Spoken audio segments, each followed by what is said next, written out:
계속해서 우리가 이제 이스라엘 시리즈를 공부하면서 우리 지난 시간에는 아브라함의 품에 대한 공부를 우리가 두 번에 거쳐서 했는데요.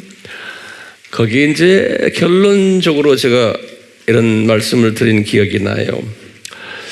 왜 이 아브라함의 품, 이 신비를 미리미리 가르쳐 주지를 않으시고 온갖 시행착오를 겪도록 허락하셔서 이 로마 가톨릭의 그 많은 하나님의 자녀들에게 그 퍼가토리가 한국말로 연옥이죠. 연옥수를 허락하셔서 지금까지 이렇게 그것을 믿게 만드시고, 또 종교개혁 이후에 개혁자들도 이 문제를 분명히 해결하기가 힘들어서 그냥 연옥술에 따르지는 않았지만 이 개신교에서 또 어떤 죽어서 어디 간다라는 그냥 단순 개념으로 교인들에게 쭉 가르쳐 오고 있었어요. 그래서 많은 분들이 여기에 대한 궁금증을 가지시면서 약 한 500년 역사를 개신교 분들이 이런 질문을 하죠. 왜 가톨릭에서는 연옥인데 우리는 뭡니까? 그 다음에 그 연옥이란 게 뭡니까? 라고 이제 이렇게 질문들을 던질 때 시원한 대답들을 못 해준 것이 그 개신교 역사 속에서 발견이 돼요. 그러면 성령님이 왜 이런 것을 시원시원하게 가르쳐 주지를 않으셨나요? 그 똑똑한 신학자들에게. 그러다가 이제 19세기 말 20세기 가까이 와서 소위 말하는 우리 세대주의의 7세대의 학설도 그걸 가지고 이 문제를 해결해 보려고 그렇게 노력했던 모습들 우리 지난 시간에 공부했어요. 뿐만 아니라 거의 같은 때에 그 수면설을 그 안식교 분들, 그분들은 예수님의 재림을 그렇게 고대하는 아주 특별한 하나님의 자녀들 그룹들인데 그분들에게는 그 수면설을 주셔가지고 또 우리를 복잡하게 만들었어요. 그러다가 이제 요 근래에 와서 지금 이 아브라함의 품에 대한 깨달음을 우리에게 주셔서 이 모든 것들을 한눈으로 볼 수 있는 그런 지혜를 우리에게 주셨어요.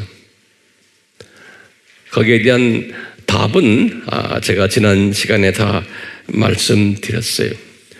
오늘은 이어서 이거보다 더 중요한 이슈가 있어요.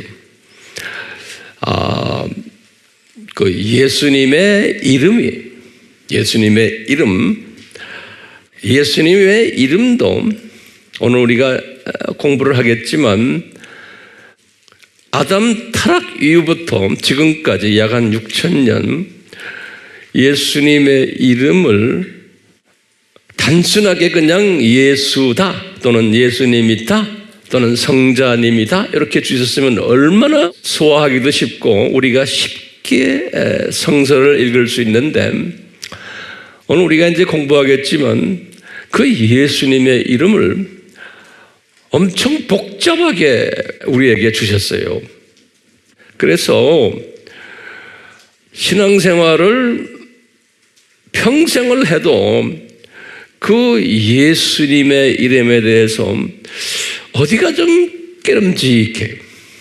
뿐만 아니라 기독교 하나님은 삼위 하나님이시기 때문에 그렇게들 우리 배워왔잖아요. 도대체 이 삼위 하나님에 관한 분명한 분별, 성부, 성자, 성령, 이 분별도 성경에서는 아주 구체적으로 우리에게 가르쳐 주지를 않은 것 같아요. 실은 가르쳐 주셨는데, 그래서 전 세계 어디를 가나 기독교인들 중에서 이 부분에 대해서 항상 고민들을 해요. 제가 지난 한 40년 동안 온 세계를 돌아다니면서 목회자들을 이렇게 말씀으로서 같이 공부를 해보면은 뭐 틀림없어요. 대부분의 목회자들인데 이 부분이 정돈이 안 돼 있고 본인들도 답답해요. 왜? 서양의 유럽의 백인들 선교사들이 그 지역에 가가지고 아프리카니 중동이니 뭐 아시아 지역이니 중남미니 그분들도 이 부분에 대해서 분명히 가르쳐 주지를 못했기 때문에 모두가 다 이렇게 답답해하는 거예요. 답답해하는 거예요.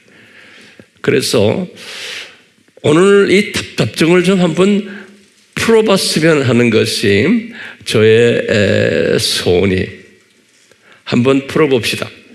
아멘. 이제 제가 칠판에다 하나하나 적어놨지만 가장 중요한 부분이 뭐냐면요.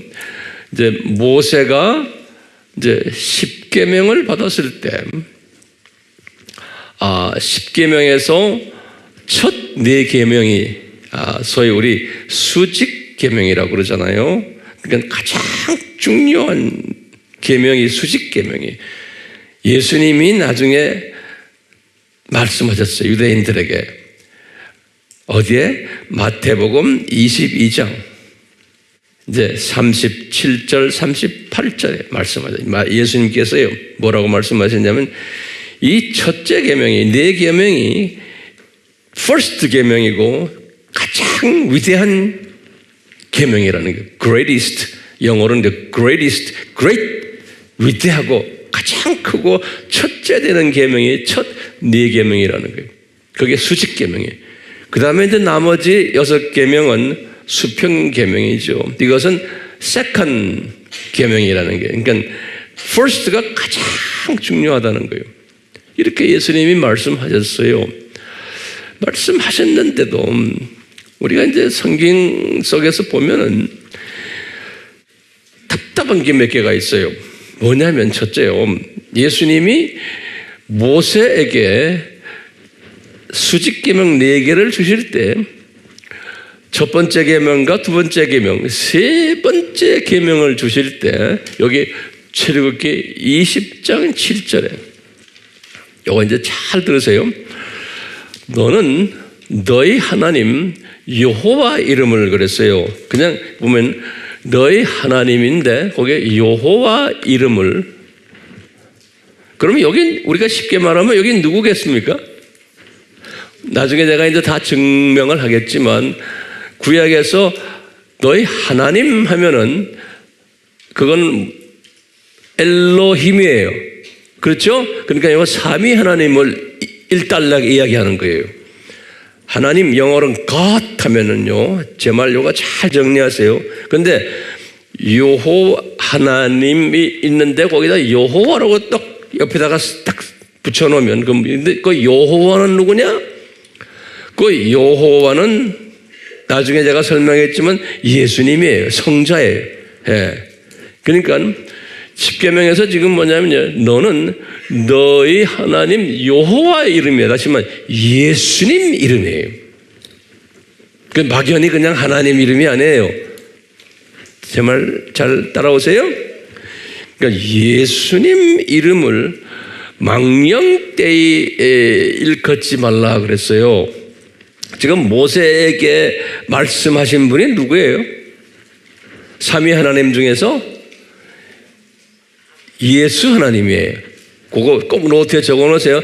지금 이 10계명을 모세에게 직접 주신 분이 여호와 하나님이세요. 예수 하나님이세요.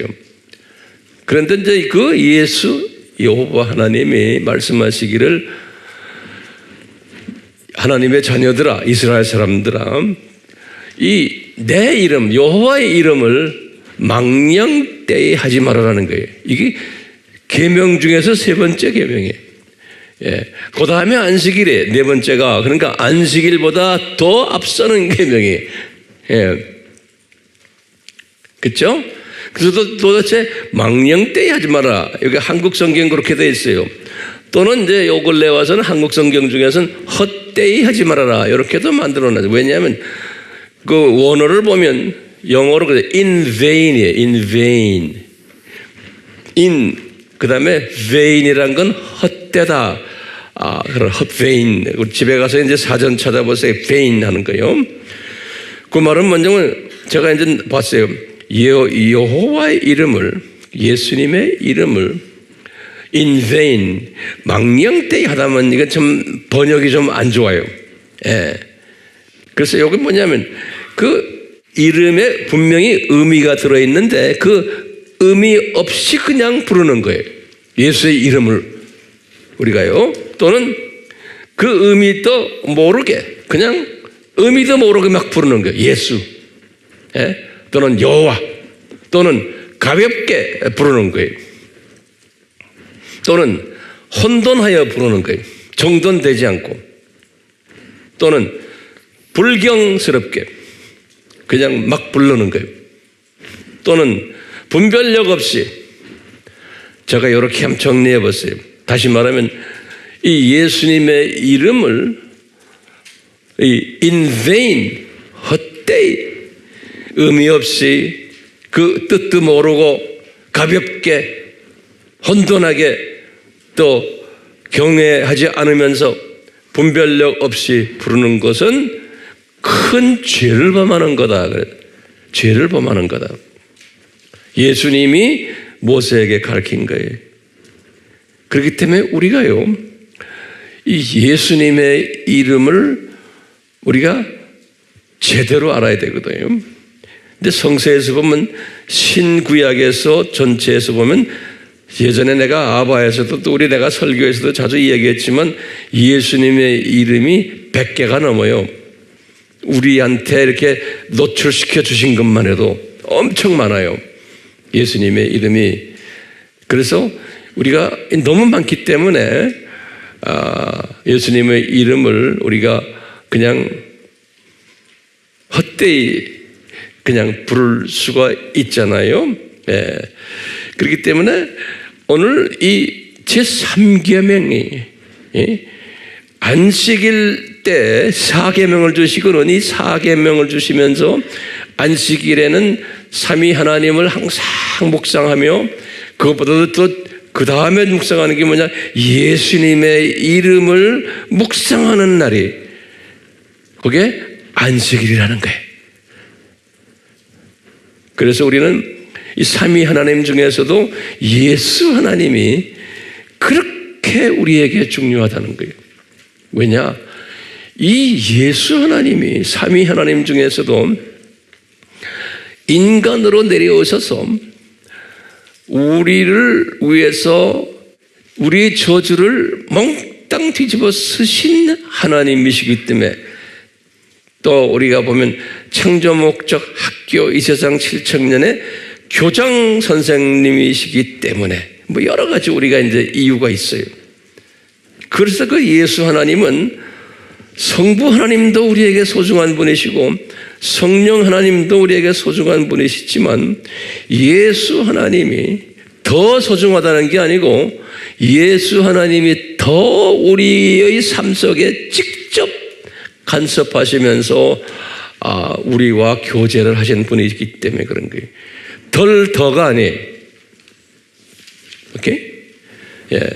그렇기 때문에 우리는요, 도대체 기독교 하나님은 어떤 하나님인가 우리가 많이 공부했어요. 그렇지만 제가 간단하게 여기다 좀 설명을 해주려고 해요. 기독교 하나님은 이제 요 삼위 하나님이시죠. 기독교 하나님은 누구인가 할 때 요거 그러면 제일 먼저 우리가 창세기 1장 1절이에요. 제가 여기다 자세히 다 적지 않았지만 노트에 잘 정리하세요. 기독교 하나님은 창세기 1장 1절에서 하나님 그랬어요. 그 하나님이 원어로 엘로힘이죠. 우리 다 알죠? 엘로힘. 요 복수로 되어 있는 거예요. 하나님들 임하면 이건 복수 전미사죠. 우리 다 알죠? 엘로가 단수고 임하면 복수예요. 그래서 실제로 하나님들로 번역이 돼야 되는데 번역은 항상 단수로 번역이 되어 있어요. 그런데 안에 내용은 삼위로 있어요. 그래서 이 삼위로 복수명사인데 동사는 항상 성경에 보면 단수 동사를 받아요. 우리 알지만요. 또 적어놓으세요. 한수. 주어가 복수인데 동사는 단수 동사를 받아요. 항상. 그래서 주어가 복수인 것을 어떻게 아느냐? 그러면은 그것도 삼위로 되어 있는 게 어떻게 하느냐? 제가 성경 구절을 여기다 다 드렸어요. 요거 그냥 하나하나 간단하게 보세요. 창세기 1장 26절이 요건 뭐냐면 우리의 모양대로, 우리의 모습대로, 우리의 이미지대로, 우리의 형상대로 아담을 만들자 그랬어요. 그래서 우리라는 단어를 썼어요. 거기에 또 3장 창세기 22장도 마찬가지. 우리처럼 되려고 지금 아담이 저런다. 그 우리라는 단어를 썼어요. 그 다음에 11장 창세기 11장 7절에도 바벨탑 사건을 하면서 우리가 내려가서 저들의 언어를 혼잡하게 만들자. 다요 우리라는 단어를 썼어요. 창세기 1장 26, 3장 22, 11장 7절. 그 다음에 이사야에게도 마찬가지. 예. 이사야를 볼 때 이사야서 6장 8절에 우리를 위해서 누구를 보낼꼬? 예. 그때 우리라는 단어를 썼어요. 삼위 하나님께서. 그 다음에 이제 마태복음 3장 16절에서 17절은 그 유명한 예수님이 요단강에서 세례 받으시는 장면이에요. 그럴 때 성자 예수님이 계시고 성부 아버지의 목소리가 들려왔어요. 이는 내 사랑하는 아들이다. 그런데 거기에 성령 하나님이 또 내려오셨다 그랬어요. 그래서요 삼위 하나님이 그때 같이 계셨던 거예요. 누구 세례 받을 때요? 예수님이 세례 받으실 때 마태복음 3장 16절에서 17절이에요. 그뿐 아니라 예수님이 지상명령을 내릴 때 마태복음 28장 19절에서 그 유명한 예수님이 말씀하신 거예요. 너희들은 만민에게 가서 복음을 전하되 누구 이름으로? 아버지의 이름과 아들 이름과 성령님의 이름으로. 이렇게 예수님이 딱 정확하게 삼위 하나님을 말씀하셨어요. 예수님께서요. 그뿐 아니라 고린도후서 13장 14절은 여기 바울이 축도하는 거 고린도 교회. 여기 고린도후서 13장 14절에 우리나라 성경에 14절로 되어 있는데 제가 선교지에 가서 다른 나라들 보면 어떤 나라는 13절에 거기 있어요. 그 나라마다 달라요. 성경이 다르기 때문에 그래요. 예, 번역판이. 자, 그 다음에 이제 요한 1서 5장 7절에 이 요한 사도가 아주 정확하게 말했어요. 삼위 하나님을 딱 세 하나님을 이렇게 세 분의 하나님 성경에 가서 보면 그랬어요. 성부, 성자, 성령 하나님 이렇게. 그래서 이제 기독교 하나님은 요 삼위 하나님이다. 그럼 어떻게 합니까? 그러면 최소한 이 성경 구절들을 우리가 다 가지고 있어야 돼. 자, 그런데 요 삼위 하나님이 특성이 있죠. 우리 다 알죠? 이 세 분의 하나님이 윗동위, 동격, 동질, 동양. 그래서 예수님이 30살 잡수시던 예수님이 유대인들에게 하시는 말씀이에요. 유대인들은 누구를 믿어요? 성부 하나님만 믿는 분들이에요. 유대인들은 그분들에게 30살 잡수신 젊은 청년 예수님이 뭐라고 그러냐면 아버지와, 다시 말하면 유대인이 너희들이 믿는 그 아버지와 제자들도 다 그 당시에만 해도 성부 하나님만 믿었지 성자 하나님 안 믿었어요. 성령 하나님도 그냥 부수 하나님으로 믿었지요. 예수님의 제자들도요. 그런 분들에게 예수님이 그런 게 나와 이 성부 하나님과는 하나다 그러는 거예요. 그러니까 깜짝 놀라는 거예요. 이 사람들이 어떻게 30살 잡수신 인간 예수가 우리가 하늘같이 여기는 그 성부 하나님과 하나라는 거예요. 네, 하나. 네, 그런 말씀이 그 유명한 동등하다라는 우리 영어로는 그래서 equal. Father and me are equal 그랬어요. 요한복음 5장 18절에. 나중에 요한복음 10장 30절에는 하나다 또 그렇고. 그러니까 굉장히 혼돈스러웠던 거예요. 이 성부 하나님만을 알고 있었던 사람들에게는. 예. 그러면서 이제 삼위 하나님은 서로 존경하고 서로 협동하고 서로 증거해주고 우리는 이야기 공부 많이 했어요. 근데 중요한 것은 예수님이 말씀하시는 거예요. 예수님이 뭐냐면 하나님의 자녀들아, 너희들은 이 아버지는 볼 수가 없다는 거예요. 너희들은. 그 유명한 성경 구절이 요한복음 6장 46절이에요. 우리 공부 많이 했어요. 요한복음 6장 46절에 예수님은 너희들은 Father는 볼 수 없다. 우리 피조물들은 그러는 거예요. 요한복음 1장 18절에도 똑같고 근데 14장 9절에는 여기 이제 그 유명한 질문하는 거죠. 빌립이 아버지 보여주세요. 그러니까 이 예수님이 뭐라고 그래요? 나를 봤으면은 너희들은 아버지 본 거나 같다 그러는 거예요. 네, 너희들은 아버지를 볼 수 없다. 너희들이 아버지를 볼 수 있는 최대의 존재라 그러면 나다. 나를 통해서 아버지를 너희들이 볼 수 있다는 거예요. 예. 이렇게 했어요. 결론적으로는 뭐예요? 우리 피조물들은 아버지는 보지 못하지만 예수님은 볼 수 있어요. 그래서 이제 요한복음 1장 1절에서부터 12절 보면 예수님이 아버지와 이퀄 되시는 분인데 사람으로 내려오셔가지고 우리 눈에 보이게 이렇게 하셨다라는 거예요. 아버지와 이퀄 되시는 분이신데 이제 이렇게 이 삼위 하나님에 대한 이야기를 우리가 이렇게 보시면은 여기까지는 우리 다 알지만 다시 정돈이 되니까 도움이 되죠. 예. 특히 우리가 이제 이 영상으로 공부하는 분들도 이런 부분에 대해서 정돈이 되기를 소원하면서 제가 지금 이렇게 말씀드리는 거예요. 자, 삼위 하나님의 기능이 세 부분인가 알죠? 다 똑같지만 기능에서 차이가 있는 거. 원래 알다시피 성부 하나님은 동등한 분이시지만 성자와 성령님과 이분은 계획하시고 발표하시고 회장 역할을 하시는 분이시고 성자 하나님은 그것을 수행하시는 하나님이시고 또 성령 하나님은 수행하도록 능력을 부여하시는 하나님이시다. 요건 우리가 항상 우리가 알고 있는 것들 안에 요거요. 예. 요렇게 우리가 삼위 하나님을 우선 이제 마음속에 두시고 이제 창세 전에 이 예수 하나님을 이 세상에 보내려고 삼위 하나님이 결정하셨을 때 그 예수 하나님이 이제 인간이 되시는 그러한 모습으로 이제 이 세상에 내려올 텐데 이거 삼위 하나님이 창조하실 때는 창세기 1장 1절이에요.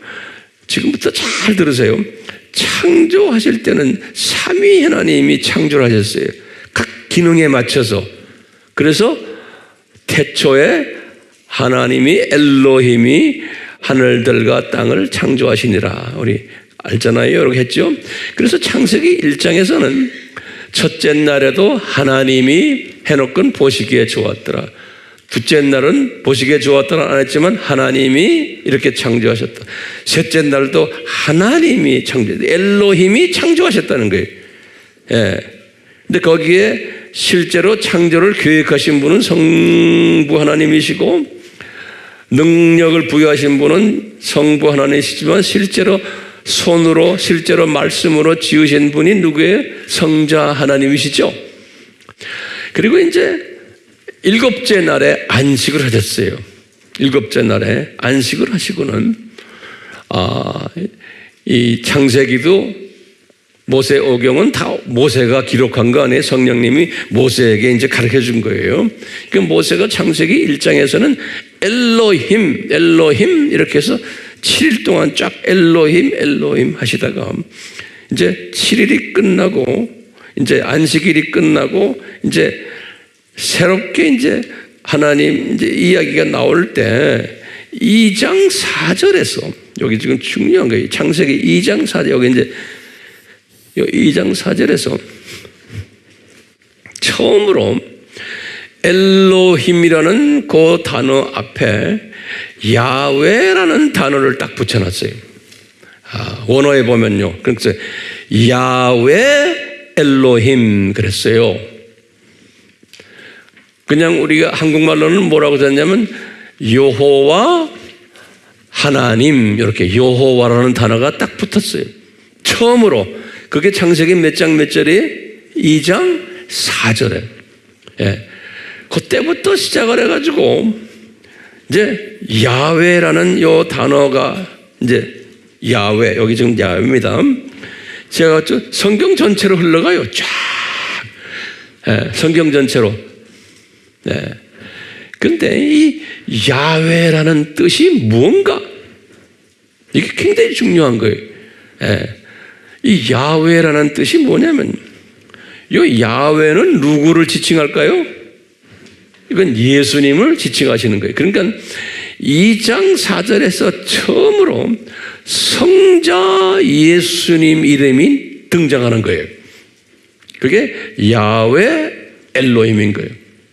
그때부터 세계에서 아버지의 이름 또는 성령님의 이름은 가끔 가다가 이렇게 성경에 나타나지만 모든 성경에 이제 사건, 대소 사건들의 주체 되시는 분이 또는 피조물들과 대화하시는 분이 누구냐면 야훼 엘로힘인 거예요.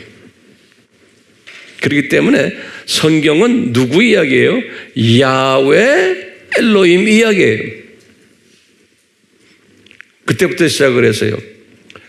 그래서 쭉 나오다가 그 야훼 엘로힘이 계시록 마지막에 가서 내가 시작이고 알파고 오메가다 그러시는 거예요.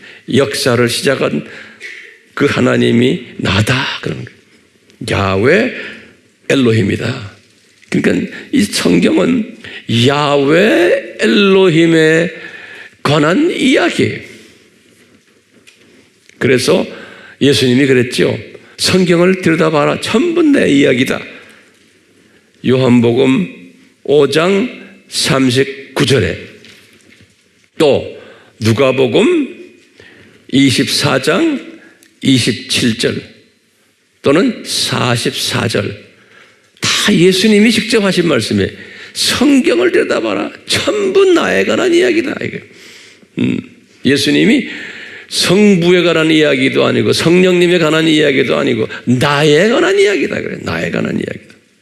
그렇기 때문에 우리가 이 예수님에 대해서 정말 구체적으로 잘 알아야 돼요. 네. 그 예수님에 대해서 구체적으로 알아야 되는 이유가 뭐예요? 제3계명이기 때문에 그래요. 이 제3계명이 뭐예요? 예수님이 그랬어요. 너 하나님 여호와 이름이에요. 내 이름을 망령 때 함부로 부르지 말아라. 내 이름 속에 깔려있는 하나님의 마음이 뭔지, 내 이름 속에 깔려있는 이 세상 창조 목적이 뭔지, 왜 내가 이 세상에 내려왔는지, 내가 왜 십자가에서 아픔을 당했는지, 이런 모든 것을 알려면은 내가 왜 재림하는지, 왜 이 세상이 7,000년 창조 목적 학교인지, 이런 것을 다 알려면은 예수님의 이름을 정확하게 알아야 된다는 거예요. 그 이름 속에다 숨겨져 있다는 거예요. 네.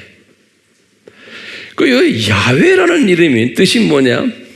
제가 예전에도 여러 번 이야기했지만 다시 보세요. 이 야훼라는 뜻은 여러 가지 성경 주석가들이나 해석가들이나 이런 사람들이 여기저기다 많이 해놓은 걸 보면 제가 이렇게 제 서재에 이제 다 있거든요. 내가 이렇게 보면은 항상 보면은 소위 화살을 쐈는데 제대로 맞히지 못하는 주석이네, 해석이 너무 많아.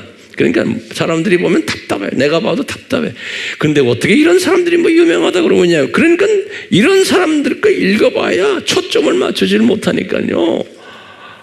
모두들 헤매는 거. 근데 그게 그 사람들이 잘못이 아니고 헤매도록 디자인하신 거예요, 하나님께서. 요 야훼란 뜻이 뭐냐면요, 계약하시는 분, 계약하시는 하나님, 그런 거예요. 영어로는 covenantal God, 그런 거예요.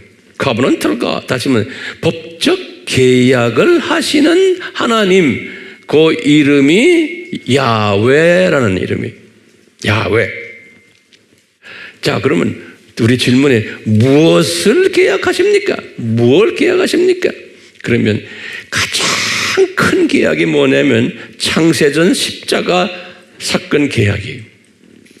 그러니까 예수님이 창세전에 이 세상에 내려오셔서 십자가에서 죄를 담당하실 분, 복을 주셨다가 복을 뺏어가시고 저주를 줬다가 다시 저주를 복으로 회복시켜주는 요 프로그램에 요것을 계약하신 분이 야훼.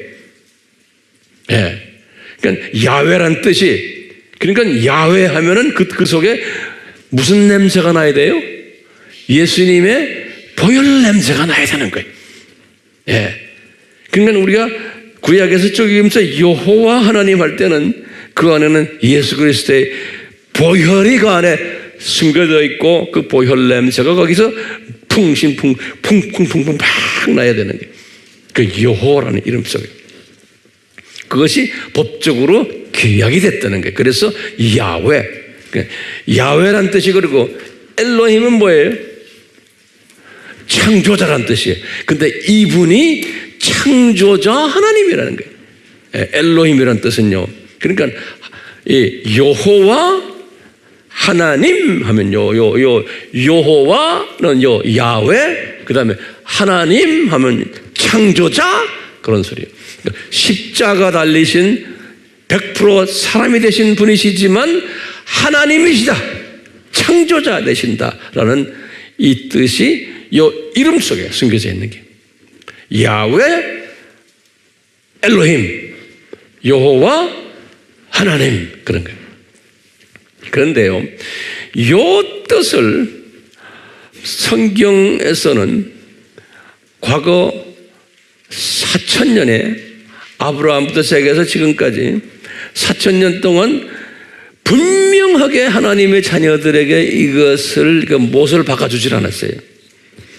왜? 그것도 신학을 한다고 하는 학자들이 이것을 분명하게 깨닫지를 못해가지고 그냥 지 나름대로 가르쳤어요. 그래서 전 세계 하나님의 자녀들이 혼돈돼 있어요. 전 세계 하나님의 자녀들이. 우리 지난 시간에도 봤지만 사후에 어디 가느냐?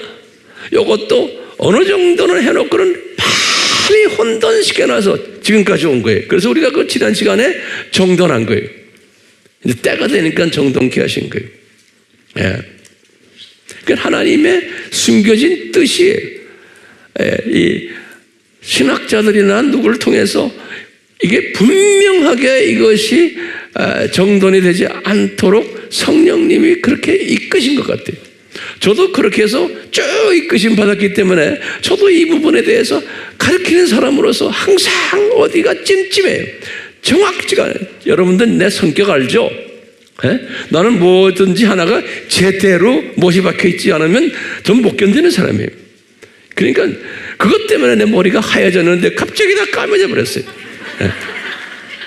참, 이것이 어떻게 이 야훼라는 저 이름이 이렇게 복잡하게 오늘날 됐는가? 거기에 대한 내가 변천 역사를 한번 섭렵을 해봤어요. 이게 제가 이걸 다 연구하고 리서치한 거예요. 이 야훼라는 이름이 어디에 나와요? 창세기 2장 4절이 처음으로 나온 이름이에요. 근데 요 이름이 누구 이름이에요? 누구 이름이에요? 예수님 이름이에요. 예수님 이름, 야훼. 예.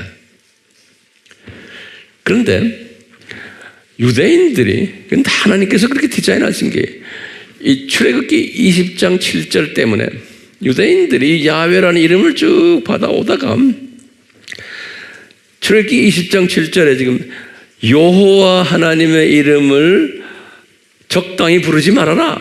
이것 때문에 이분들이 그 말씀에 의거해서 이 야훼라는 이름을 부르지 않도록 자기네가 제정해 버린 거예요. 이름 못 부르게.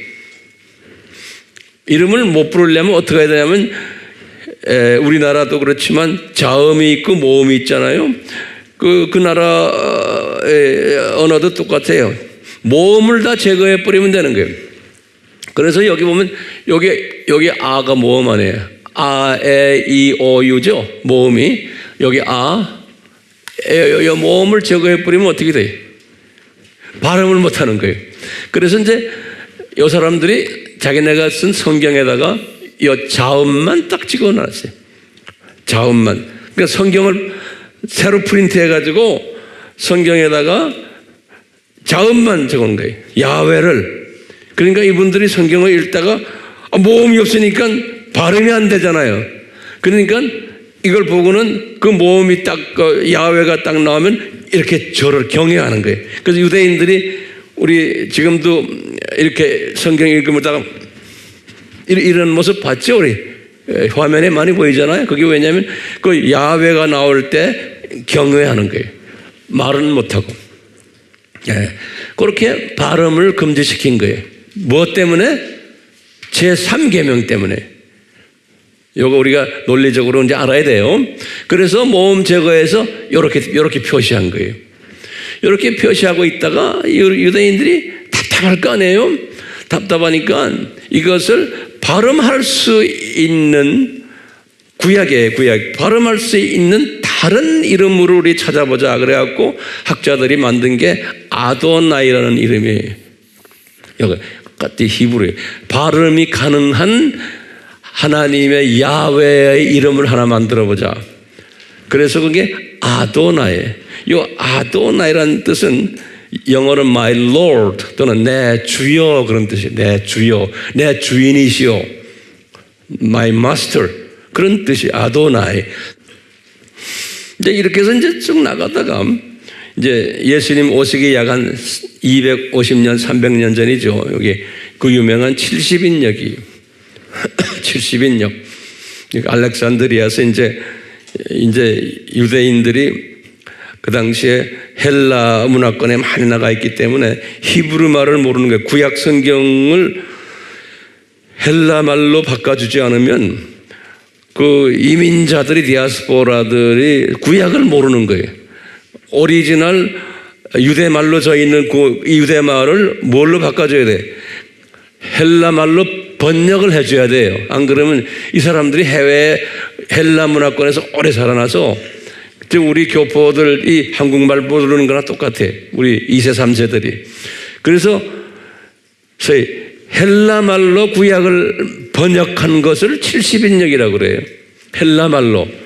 구약은 오리지널 히브리 말인데 그걸 그릭 말로 바꿔놓은 것이 구약을 그걸 70인역이라고 그러거든요. 그럴 때 요 오리지널에는 아도나이가 딱 있는데 이 아도나이를 헬라말로 뭐로 바꾸냐 하니까 이 사람들이 그대로 주여, 마스터, 그것이 그리스 말로는 꾸리오스예요. 꾸리오스. 이건 그리스 말로 꾸리오스. 그러니까 꾸리오스로 이제 바꾼 거예요. 그러니까 이제 그리스 구약에 나오는 그리스 70인역이에요. 거기에 보면 이제는 꾸리오스로 되어 있는 거예요. 여기 지금 야훼가 이렇게 변천이 된 거예요. 야훼가 꾸리오스까지 간 거예요. 꾸리오스로. 그러니까 이 꾸리오스가 이건 그리스 말이에요. 똑같이 내 주여 내 주여 하는 거예요. 자, 그 다음에 주후 7세기에서 10세기 때예요. 이때 성경을 보면 성경이 우리가 지금 가지고 있는 성경이 오리지널 원본은 없어요. 주님이 그 원본은 아예 없애버렸어요. 오리지널. 다 사본들이에요. 그리고 사본이기 때문에 이 유대 말이나 헬라 말이나 그 모음을 붙이고 부음이 어떤 때는 또 비바람에 의해서 없어지기도 하고 뭐 이러다 보니까 모음 하나가 의미를 바꾸는 게 많아요. 그 원어예요. 점 하나가 어떤 때는 모음이나 점 하나가. 그런데 이 유대 말은 점이 하나도 있고 두 개도 있고 세 개도 있고 막 이랬거든요. 그러니까 이 점이 있고 없고에 따라서 의미가 달라지고 하기 때문에 원본이 없기 때문에 사본들이 상당히 많았어요. 누가의 손으로 다 쓴 것들 또는 카피한 것들. 그 중에서 가장 믿음직한 사본이 뭐냐면 사본이 굉장히 많은데 그 사본을 여기 맞서라 사본, 맞서라 사본이라고 그래요. 이런 말 들었죠? 그 영어로는 그러지 굉장히 유명한 사본이에요. 그러니까 오늘날 뭐 대부분의 성경들이 이 맞서라 사본을 가지고서 번역을 한 거예요. 우리나라 성경도 다 여기에 따라서 온 거예요. 킹 제임스도 마찬가지고 마소레릭 텍스트라고 그래요. 영어로는요. 마소레릭 텍스트라고 그래요. 마소레릭 텍스트. 요 마소라 사본에서 어떻게 했냐면 지금 야훼, 지금 요 모음이 없는 야훼를 성경이 지금 그렇게 되어 있는 거를 이 사람들이 그것을 라틴화 시켜가지고 그것을 제호바라고 번역했어요. 제호바라고. 그러니까 제호바라는 말이 여호와라는 뜻이에요. 예. 이 마소라 사본에서 이 여호와라는 단어가 그때 나온 거예요. 그러니까 이게 지금 7세기에서 10세기 때, 요 제호바라는 말이 한국말로는 여호와예요. 오케이? 예. 그때 나와가지고 이제 종교 개혁 전후로 해서 성경들이 많이 나왔거든요. 뭐 위클립 성경, 무슨 뭐 에라스무스 성경, 루터 성경, 또는 킹 제임스 성경들이 많이 나오는데 이 사람들이 주로 어느 사본을 보고서 이제 번역을 했냐면 자기네 나라 말로, 루터는 독일 말로 했잖아요. 이 맞서라 성서 사본을 주로 이제 참조한 거예요. 또 이제 딴 사본들도 있지만, 예. 그러다 보면 주로 하면서 그때 이 야훼를 예컨대 여기 지금 우리 창세기 2장 4절에도 야훼 나오잖아요. 이 성경에 지금 야훼라는 이름이 여기 지금 내가 써놨어요. 어디에? 7,000분 어디 있어? 여기. 구약에만 지금 7,000분이 나와요. 예. 그 다음에 시편에만 해도 700분이 나와요. 이것을 이제 제호바로 바꾼 거예요. 여호와로. 야훼를. 예. 그렇기 때문에 이제 종교개혁 전후로 해서 모든 성경들이 이제는 뭐로 됐어요? 여호와라는 이름이 성경에 이제 이렇게 들어가는 거예요. 여호와. 알겠어요? 예.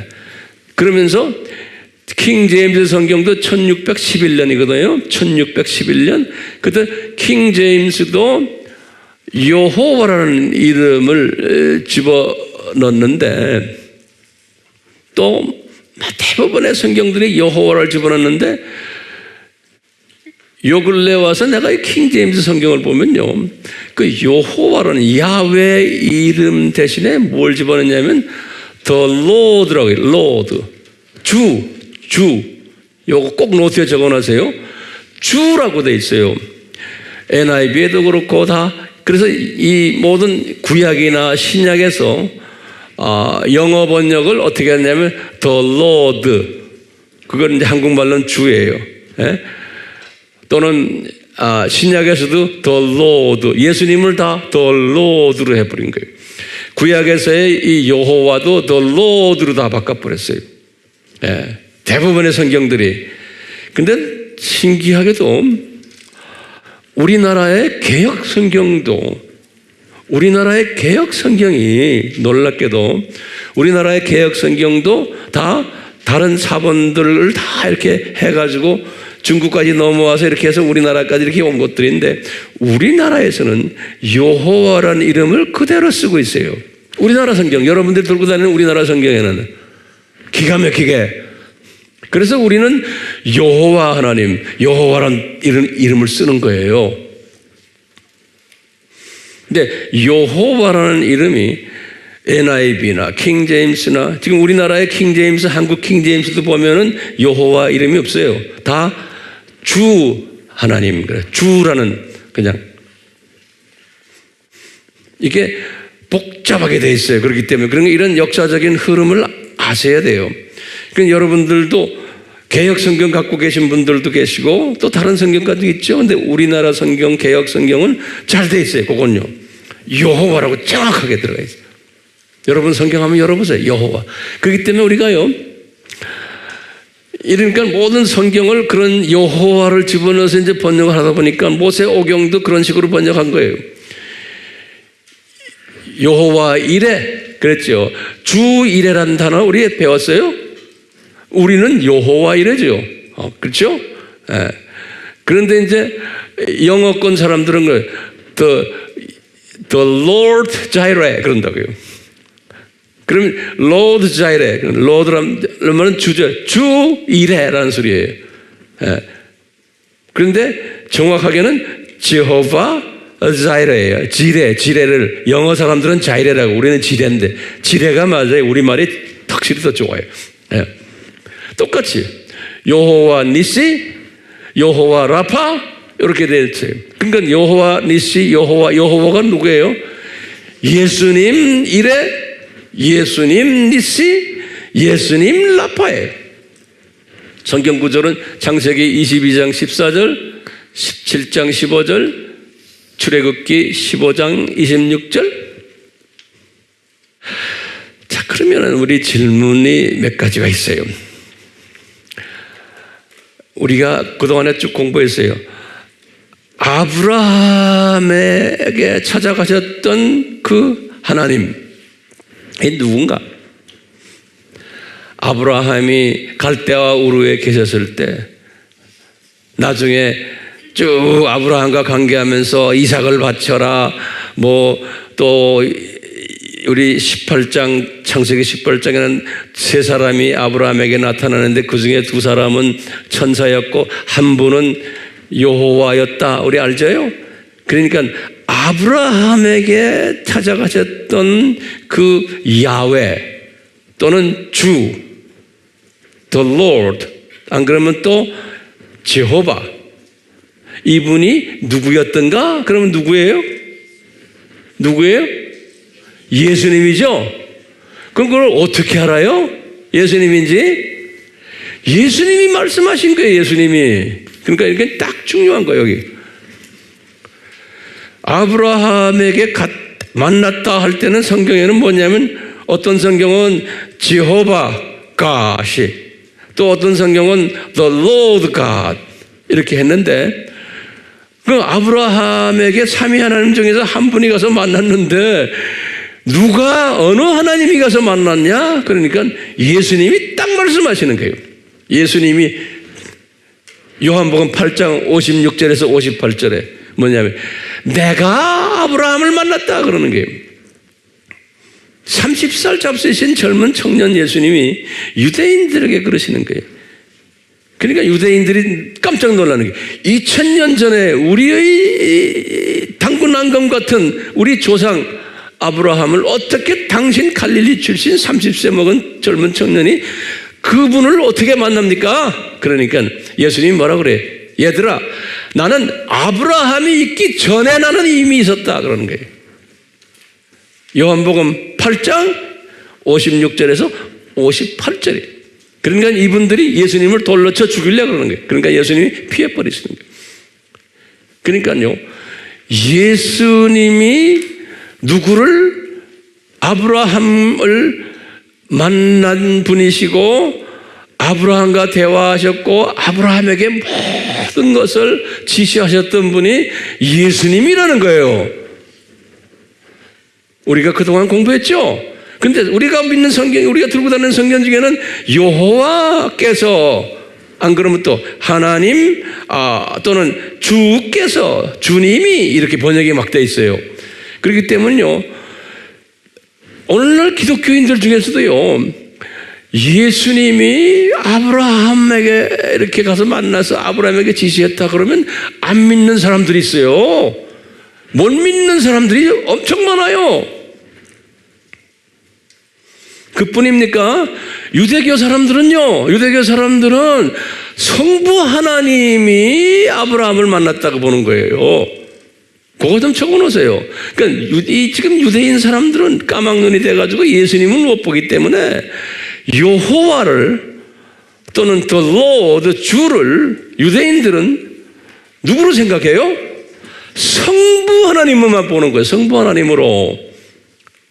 예. 그뿐 아니에요. 오늘날 많은 기독교인들도 구약에 나오는 주님, 구약에 나오는 여호와, 아브라함을 만나신 여호와, 모세를 만나신 여호와를 성부 하나님으로 보는 기독교인들도 굉장히 많아요. 그렇기 때문에 이게 혼돈되어 있는 거예요. 분명히 예수님이 내가 아브라함을 만났다는 거예요. 예수님이요. 그러면 우리 성서에 보면은 아브라함을 만난 그 하나님이 뭐로 되어 있어요? 야훼가 또는 the Jehovah God 이렇게 되어 있어요. The Lord God. 자, 뿐만 아니에요.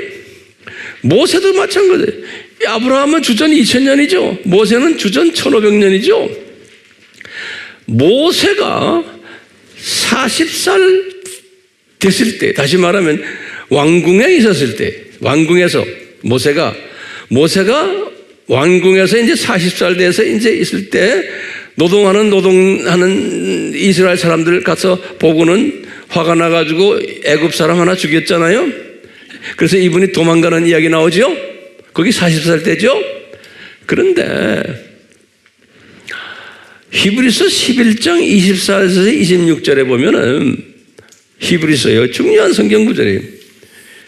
모세가 믿음을 가지고 있었다 그랬어요. 무슨 믿음이었냐? 요때 사람을 죽였을 때, 그때예요.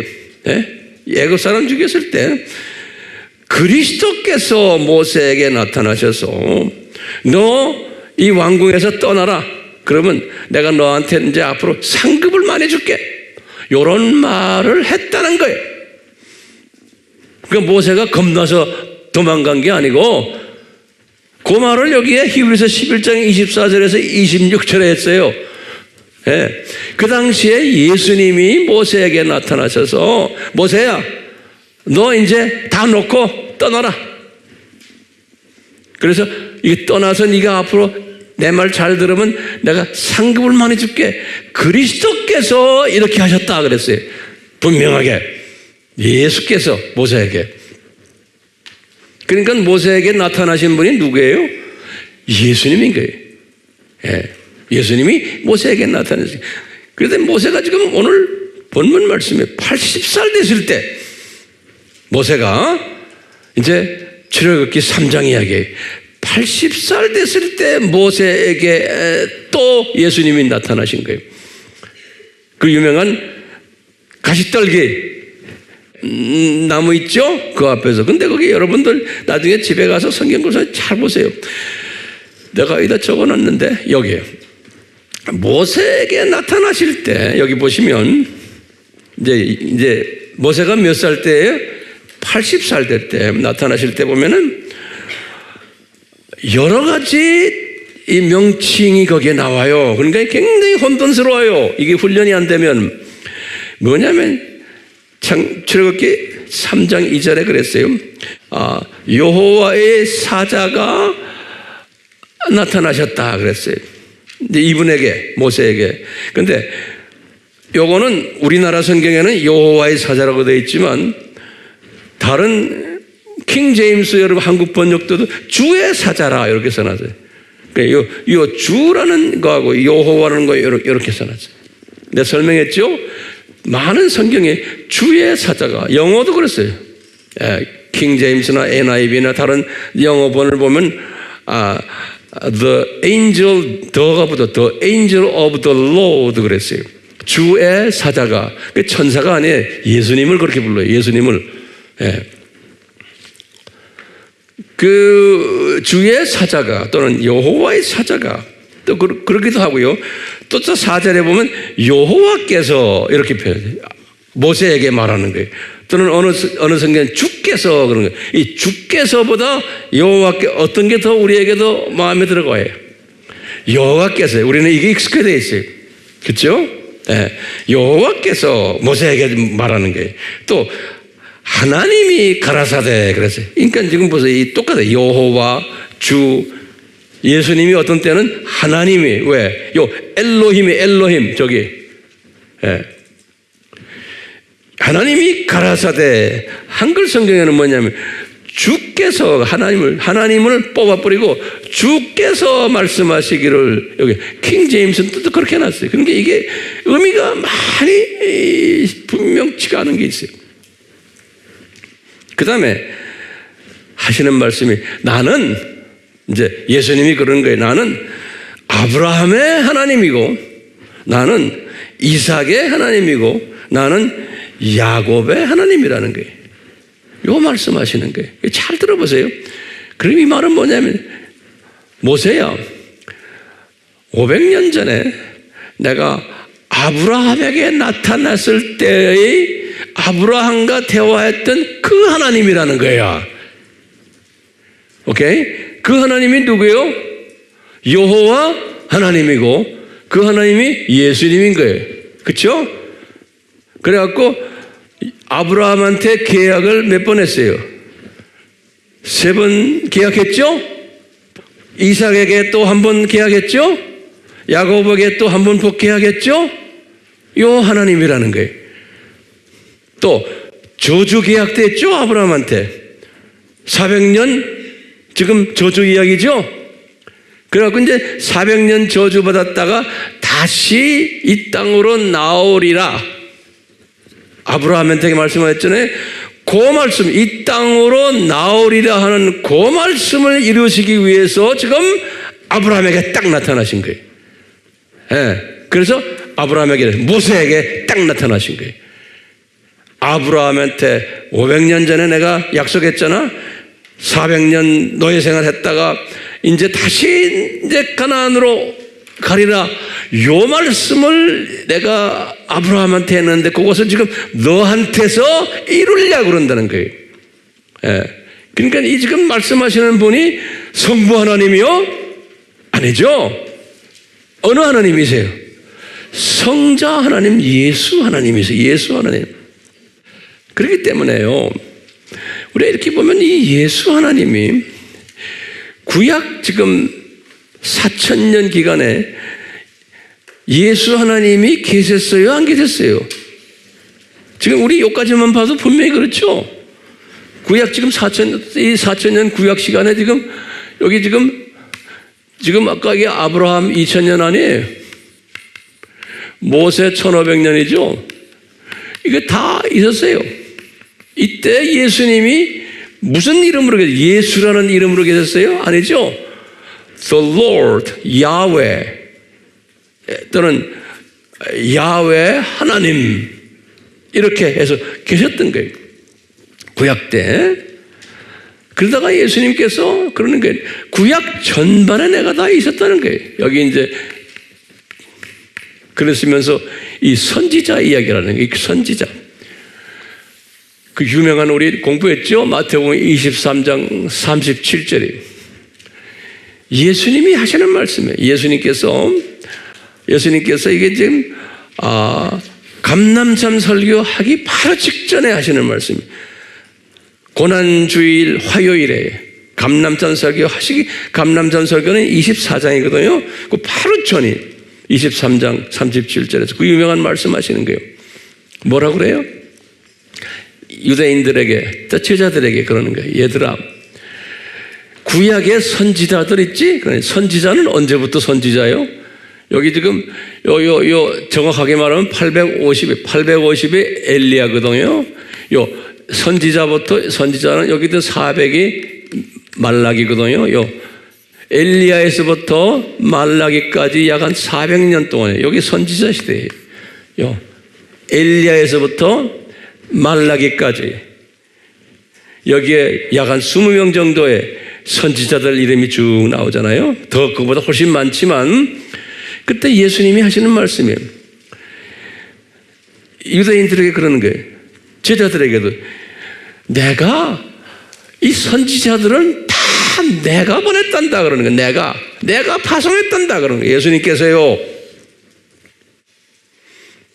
마태복음 23장 37절에 그럴 때마다 너희들이 우상 섬기지 말으라고 내가 선지자들을 보내서 그렇게 너희들에게 경고를 했는데도 너희들 말 안 들었단다? 이런 말씀을 주님이 하시는 거예요.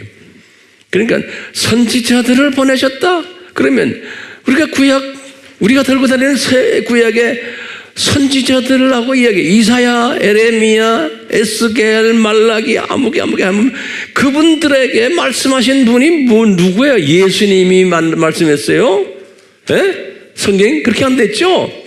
주께서, 여호와께서 아무개 선지자에게 나타나셔서 그랬죠?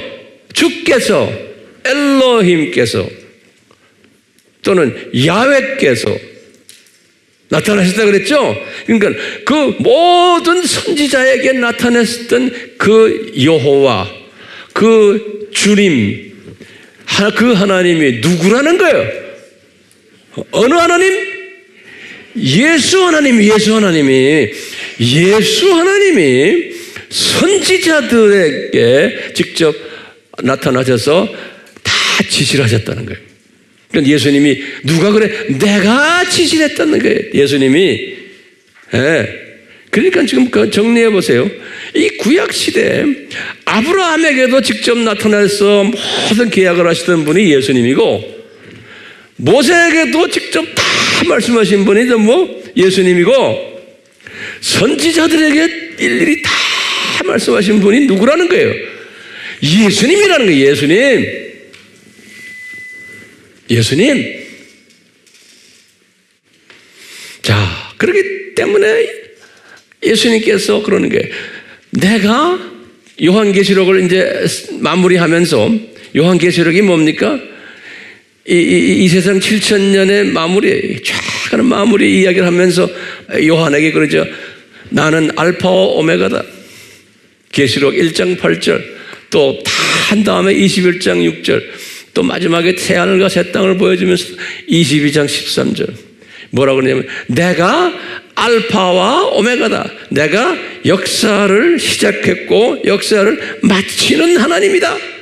인간 역사를. 이렇게 말씀하셨어요. 그런데요, 이 이사야에게 분명히 말씀해요. 이사야는 주전 700년 분이에요. 주전 700년 때 이사야에게 예수님이 나타나셨어요. 왜? 선지자들에게 다 나타났다고 그랬잖아요, 예수님께서. 그러니까 예수님이 이사야에게 나타나서 하신 말씀이니, 이사야야, 내가 이스라엘의 왕이다. 내가 여호와다. 내가 알파와 오메가다. 그러시는 거예요. 이사야에게 나타나셔서 이사야서 44장 6절에. 그러니까 이 지금 신구약에서 모든 하나님의 자녀들과 교제를 하셨던 분이 누구예요? 예수 하나님이시오. 예? 또는 야훼 엘로힘이시오. 창세기 2장 4절. 그러니까 창세기 2장 4절부터 시작해서 계시록 끝날 때까지 모든 인간과 관계를 맺었던 그 하나님이 누구예요? 예수 하나님이신 거예요. 예수 하나님. 그렇기 때문에 우리에게는 이 예수님이 굉장히 중요한 분이세요. 예. 그래서 신구약에서요, 예수님의 이름이 적어도 100개예요. 예. 예수님의 이름이 엄청 많아요. 왜 이렇게 다양하게 어떤 이름들은 우리가 부르기도 민망할 정도로 그냥 조속한 이름까지 다 갖고 있는 거예요. 왜 그럴까요? 왜 이분이 우리에게 이렇게 많은 좋은 이름도 있지만 조속한 이름까지도 우리한테 주셨어요? 부르기가 민망할 정도로. 왜냐? 이 창조 목적을 우리에게 가르쳐 주시기 위해서, 눈높이로 가르쳐 주시기 위해서, 어떤 때는 역기능적 방법으로 가르쳐 주시기 위해서 이분이 자기의 이름을 온갖 고귀한 이름도 있고 아주 부르기에 불편한 이름도 있고, 그래 들의 장미꽃이다 무슨 뭐 이런 이름들 어떻게 창조주가 어떻게 우리 아까 찬송 뭐 불렀어요? 88장이 뭐예요? 들의 백합화. 어떻게 예수님이 들의 백합화예요? 우리에게 그분의 그 마음을 전달하기 위해서 온갖 방법으로 우리 눈높이로 이렇게 주시는 거예요. 자, 그러면 이제 결론적인 제가 말씀을 좀 드릴게요. 어떻게 예수님께서 이 이름을 단순하게 우리에게 그냥 예수 이렇게 단순하게 그냥 우리에게 주시면 얼마나 좋아요? 그뿐만 아니라 예수님께서 신약에 들어와 가지고 예수님이 요한에게 가르쳐 줬어요. 요한아, 이 신약이라는 것은 예수님의 초림에서부터 재림까지의 기간이에요. 이것을 말세다 이렇게 불렀죠. 또는 이것을 교회 시대다 이렇게 우리가 성서에서는 다 부르잖아요. 근데 예수님이 요한에게 그랬어요. 요한아, 이 교회 시대, 이 말세 가짜 그리스도들이 엄청 나올 거다. 다시 말하면 가짜 예수들이 많이 나올 거라는 거예요. 그러니까 의도적으로 예수님이 우리를 이 교회 시대의 창조 목적 학교 교장 선생님, 가짜 교장들을 많이 내보내겠다는 거예요. 요한 1서 2장 18절에 그랬어요. 요한 1서 2장 18절에 뭐라고 했냐면 그것을 적 그리스도들이, 많은 적 그리스도들이 많이 나오겠다는 거예요. 실제로 1세기부터 시작을 해서 이 가짜 그리스도들, 가짜 예수들이 많이 나왔어요. 교회 안에서, 그것도 교회 밖이 아니고 교회 안에서 그 유명한 영지주의니 도케티즘이니 예수님의 인성을 부인하는 거예요. 또 예수님의 신성을 부인하는 에비오니즘이니 아리아니즘이니 나중에는 또 마리아주의까지도 막 나오고 말이죠. 이렇게 해서 가짜들이 많이 나오는데 그것이 계속해서 더 심하게 나오면서 그 안에서 진짜를 찾는 일들이 계속 있어왔던 거예요. 하나님이 의도적으로 이 가짜 예수들을 많이 만드는데 특히 예수님의 재림이 가까울 때는 이 가짜 예수가, 엄청난 강한 가짜 예수가 나타날 거라는 거예요. 내가 이제 이 학교가 끝날 때쯤 되면은 그 가짜 예수가 누구예요? 지금 종교다원주의인 거예요. 종교다원주의는 뭐예요? 예수 그리스도가 힌두교에도 있고 불교에도 있고 유교에도 있고 세계 모든 종교 이슬람까지 다 있다는 거예요. 이 가짜 예수가, 그러니까 이 가짜 예수가 범람할 거라는 거예요. 범람. 예수님의 재림 전에는 그 감남산 설교에서 다 말씀하신 거예요. 그래서 이 가짜 예수에 빠져가지고 하나님의 자녀들, 예정된 하나님의 자녀로 예정된 자녀들까지 또 거기에 빠지게 된다는 거예요. 예수님의 디자인인 거예요. 그렇기 때문에 가짜 예수가 범람하는 이런 때에, 그래서 그것을 안티크라이스트라고 그랬죠. 안티. 이거 안티라는 뜻이 네 가지가 있다고 그랬죠. 첫 번째는 뭐예요? 안티, against. 두 번째는 opposition. 세 번째는 instead of, in place of. 네 번째는 false, 거짓 하나. 여기까지 속이는 거예요. 그러니까 아주 속이는 가짜 예수들이 많이 나올 터인데, 그러니까 너희들 마지막 때는 정신 차려라.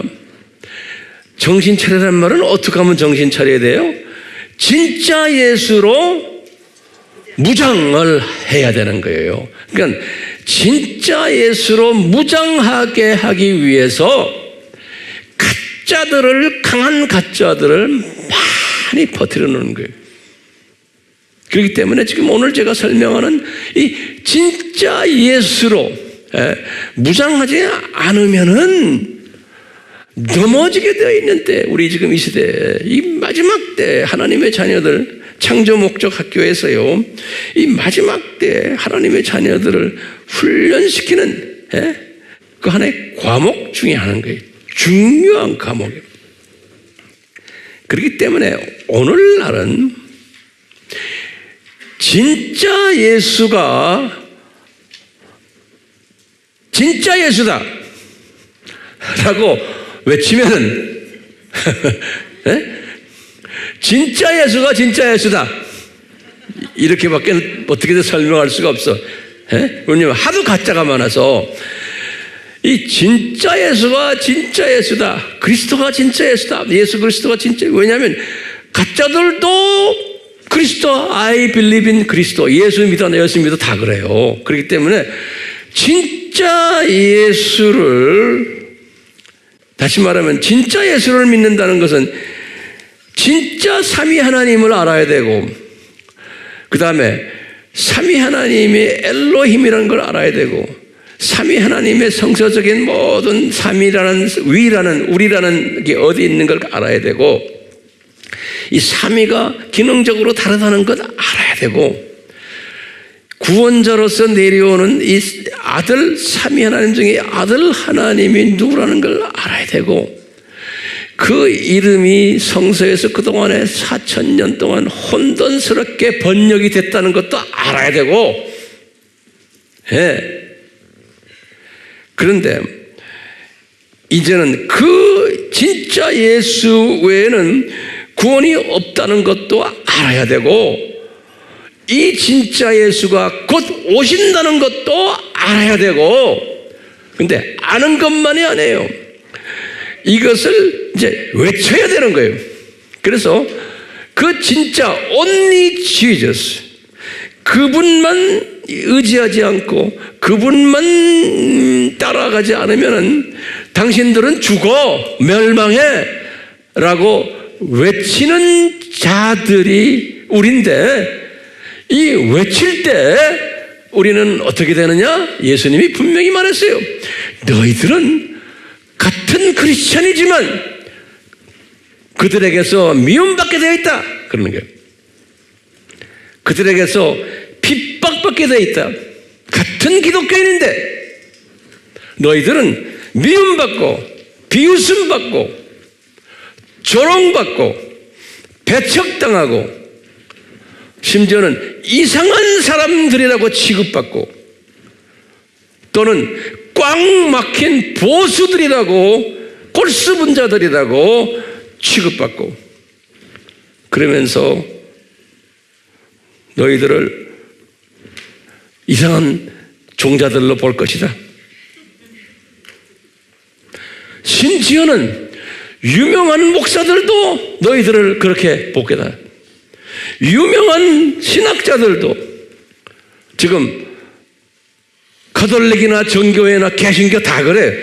뭐 유명한 사람들 다가 이렇게 말하는 사람을 볼 때 이상한 사람들이라 보는 거예요. 우리가 지금 이상한 사람들이요? 아니요.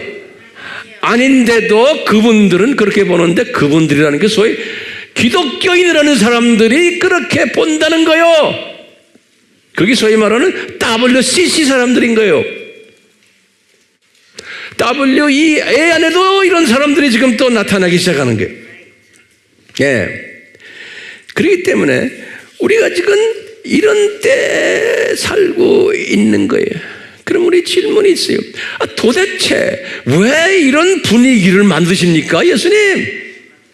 단순하게 예수님 이름을 우리에게 가르쳐 주시고 예수님 아니면은 구원이 없다라고 단순하게 환경을 만드시고 교회 안에 이런 잡다한 사람이 있으면 그걸 교회에서 쫓아내시고 말도 못하게 입을 좀 틀어 막아 주시든지 왜 이놈들이 더 득세라고 이놈들이 왜 이렇게 더 난리를 즐기고 진짜 예수를 이야기하는 사람을 이렇게 핍박하게 만드십니까?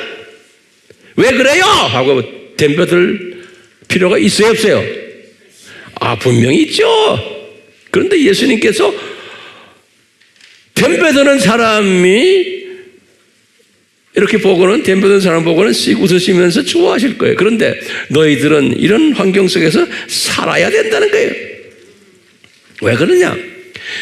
내가 예수 내 이름을, 이 소중한 이름을 아담 타락에서부터 지금까지 6,000년 동안 이렇게 딱 하나로 정돈시켜주지 않은 이유 뭔지 아느냐? 왜 이렇게 혼돈스럽게 했는지 아느냐? 내 이름을 쉽게 전하면 너희들 별로 가치를 모른단다. 그리고 정돈이 안 되어지만 정돈하려고 애를 쓴단다. 그리고 정돈이 안 됐기 때문에 이 적그리스도 그룹들이 마음대로 까불고 놀도록 내가 디자인한 거란다. 이게. 그렇기 때문에 이런 디자인 속에서 우리는 제대로 정돈된 예수님을 우리가 만나야 되잖아요. 그 예수님 이름을 정돈해야 될 의무가 있는 거예요. 그러니까 지금 이 마지막 때 주님께서 우리에게 아브라함의 품을 정돈시켜 주시듯이 이제는 이 예수님의 이름도 이제 정돈을 시켜 주시는 때가 된 거예요. 예수님의 재림이 가까웠기 때문에 그러는 거예요. 그럼 우리는 이것을 정돈받은 사람은 정돈받아서 어쩌자는 거요? 정돈받은 사람은 성령님이 이끄세요. 뛰지 않으면은 나가서 열심히 전하지 않으면 못 견디게 만들어 놓으세요. 못 견디게 주님께서 성령님께서요. 그리고는요 정돈되지 않은 주님의 사랑하는 많은 백성들을 보면은 막 긍휼한 마음이 생기는 거예요. 안타까운 마음이 내가 저들에게 저 착한 사람 저 사람들에게 이게 정돈시켜줘야지 답답해하는 저 사람들에게 긍휼한 마음을 가지게 되고 내가 가르치지 않으면은 나눠주지 않으면은 안 되겠구나. 저분들이 좀 눈 좀 뜨게 해줘야지. 그런 마음을 가지도록 성령님이 저와 여러분들에게 이런 마음을 줄 수 있게 하기 위해서 지금 우리에게 지금 이런 것을 지금 우리에게 지금 계시해 주시는 거예요. 그러니까 안 하는 사람은 안 하더라도 이것을 깨달은 사람은 가만히 있질 못해요. 가만히 있질 못해요. 성령님이 그렇게 만드세요. 그렇게 하시는 사람은 어떤 사람이요? 내가 볼 때는 예수님의 신부감들이에요. 또 다른 말로 표현하면 남은 자들이에요. 남은 자들. 남은 자들. 그러니까 우리가 이 예수님의 이 정체성을 제대로 정돈시켜 주려면은 우리가 뭘 정돈시켜야 돼요? 창조 목적론을 먼저 우리가 가르쳐 줘야 되는 거예요. 창조자 예수님, 삼위 하나님, 그 다음에 이 하나님 나라가 뭔지를 가르쳐 줘야 돼요. 저 세상, 이 세상, 저 세상.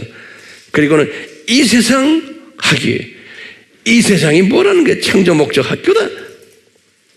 이것을 디자인하신 삼위 하나님이 누구라는 거 우리가 가르쳐 줘야 되는 거예요. 그러면서 삼위 하나님 중에 예수 하나님, 기독론, 이 하나님이 누구라는 걸 우리가 가르쳐 줘야 되고 마지막으로 이 예수님이 다시 오신다는 종말론을 가르쳐 줘야 되는 거예요. 이 모든 필요한 학문들을 우리가 많이들 공부해왔고 앞으로도 또 더욱 구체적으로 하겠지만 이런 것을 깨달을 때마다 우리 지난 시간에 이 죽어서 어디 가느냐 아브라함의 품 이 신비를 깨달았듯이 오늘은 예수 그리스도의 신비를 다시 한번 우리가 깨닫고 이제는 열심히 눈뜨게 하는 일에 앞장서는 한 분 한 분 되도록 성령님이 이제 이끌어 주실 거예요. 아멘. 하나님 아버지 우리에게 이 은혜를 베풀어 주셔서 성령님이시여 우리로 하여금 이 예수님의 정체성을 우리가 이 어두운 때 이미 의도적으로 예수님의 재림 전에는 이 예수님의 정체성이 이렇게 혼돈스럽게 된 것을 이미 다 디자인하셨지 않습니까? 그 디자인 속에서 남은 자들을 신부감들을 주셔서 그 정체성에 대한 밝게 깨달음을 주시고 외치도록 주님께서 이렇게 기회를 허락하셨사오니 우리로 하여금 이 외치는 나팔수가 되도록 주님께서 은혜 주시고 능력 베풀어 주시옵소서. 예수님의 이름으로 기도드리옵나이다. 아멘.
우리가 알다시피 최근에 와서는 유대인들 중에 오늘 메시아닉 유대인이라는 사람들, 구약의 여호와를 성부 하나님으로 믿어왔던 사람들이 눈을 뜨면서 구약의 여호와가 신약의 예수님이 그분이 구약의 여호와였구나. 그래서 예수와 또는 야훼, 그분이 예수님이었구나 라는 것을 깨닫고 외치는 분들 여기저기에 많죠. 예. 이것이 주님의 재림에 가까운 때 중에 하나이고, 앞으로 우리가 계속해서 이스라엘에 관한 이야기를 더 이제 깊이 공부를 하게 될 터인데,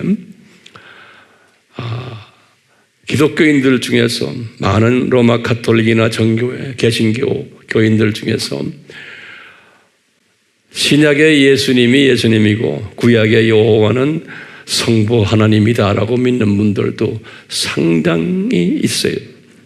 그래서 이런 분들에게 우리의 사명이 뭔지를 이제 아시겠죠? 듣든 안 듣든 그냥 외치기만 하시면 돼요. 나머지는 다 주님이 이제 알아서 하세요. 네.